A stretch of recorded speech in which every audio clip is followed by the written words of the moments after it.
It's extraordinarily humbling, and I mean, it's kind of beautiful in a way that as creators we get to do something that's true to our hearts, and then other people pick up on that same sort of passion. We're taking all these risks with the game and making a more complicated game, a more nuanced story than we've ever done before, and it's something we really wanted to play, but we had no idea what the public, how they would react to it. And of course it was really, really exciting for us to see that people didn't just buy into it, but they were really excited about the world and the story and the themes and the subtext that we were putting into it. Really, people just got the game 100%. You know, as an artist, as a creator, you want people to love your work. You want to cause some emotional reactions. So it just kind of leads us and encourages us to keep going in the directions that inspire us.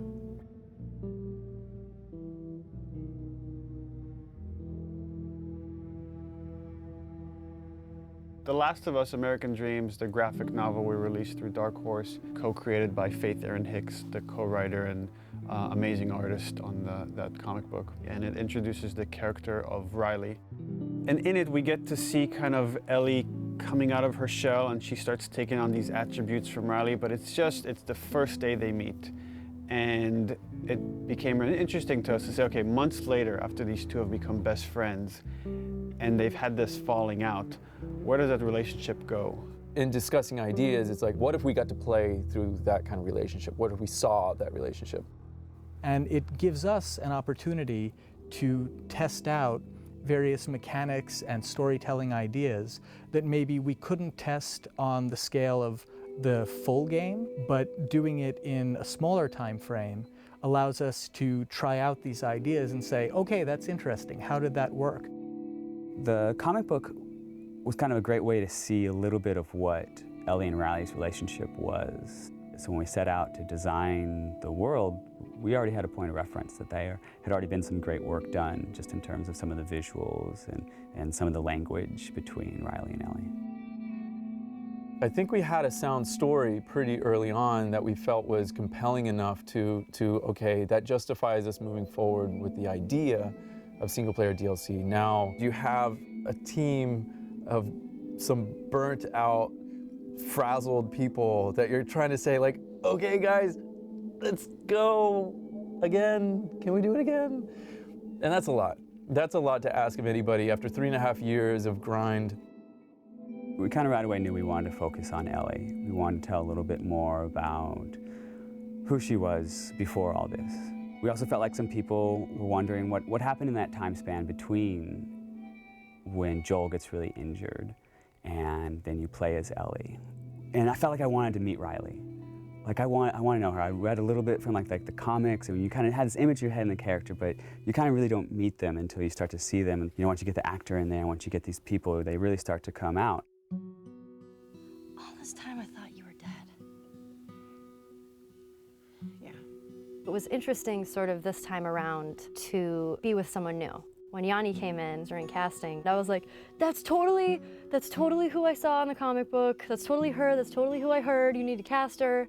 I was a bit intimidated to kind of come on to something that's so big. It's different, Ashley started with it, and you're, coming in, I guess, as a sophomore, you know what I mean? Like, you feel like, oh gosh, am I gonna fit in? And then, will I really be able to live up to the standard that's so high? With The Last of Us, we got to see the events that led to who Joel is during the game. We never get to see that with Ellie. With Ellie, we're picking her up at the outset of the journey. What this DLC really allowed us to do is focus on Ellie's life prior to that journey. And we get to see, she's just a kid, ultimately. Despite, the journey she's about to go on, you get to see her have fun, and you get to see her playing with her best friend, and you get to see her be romantic with someone. You definitely see a very different side to Ellie. Being with another teenage girl sort of brings out that playfulness and that silliness that you see glimpses of that with Joel, but it's different hanging out with a 40-year-old dude. You know Ellie as this really tough, strong kid that has gone through so many crazy things and has seen so many things, to this other side of her, a little bit more vulnerable, softer side of her through the eyes of Riley. So it's a really interesting relationship there because you get to see somebody who really influenced who Ellie is and taught her how to survive and be strong. And then you see that playful Ellie, and you see the events that are shaping her and changing her, and how she loses the one person in this world that she cares for. And then you understand why she's willing to fight tooth and nail to not lose Joel. She's already lost this person that she loved. She's not about to let it happen again.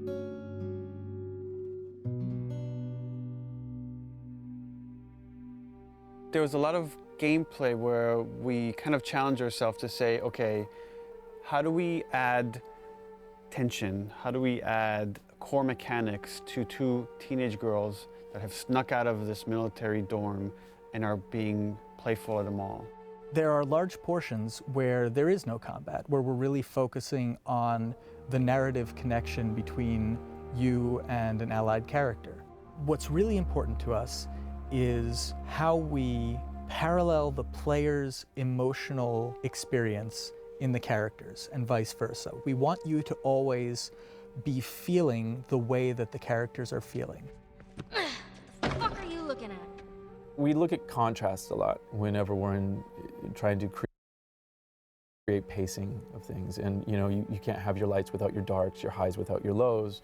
So while we're looking at the Ellie storyline, we also want to contrast that with what's happening in the desperation of Joel.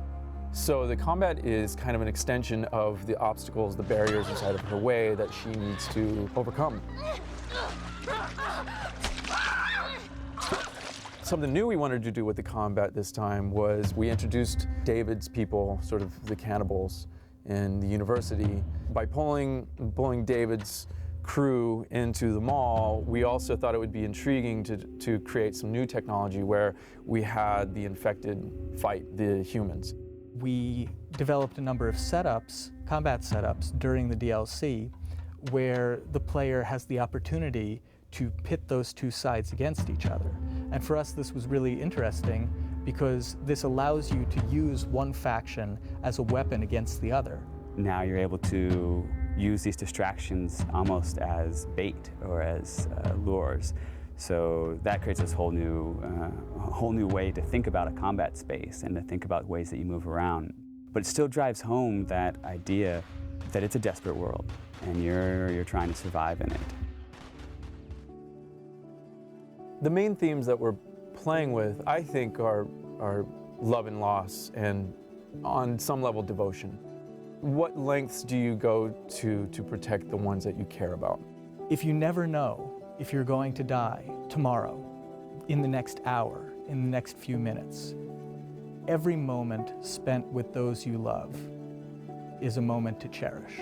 The relationship between Ellie and Joel, it dealt with survival, it dealt with loyalty, and ultimately it dealt with love. The love of a parent to a child or a child to a parent. The DLC is not that different. In this world, all you really have are your relationships and your friends. I mean, that becomes everything. And I think that's sort of reiterated in the DLC. One of the great things about Last of Us was how much people related to Ellie and enjoyed Ellie and saw her as this strong character. And here we'll get to see how her time with Riley has become that and something that propelled her to be able to go on this journey with Joel.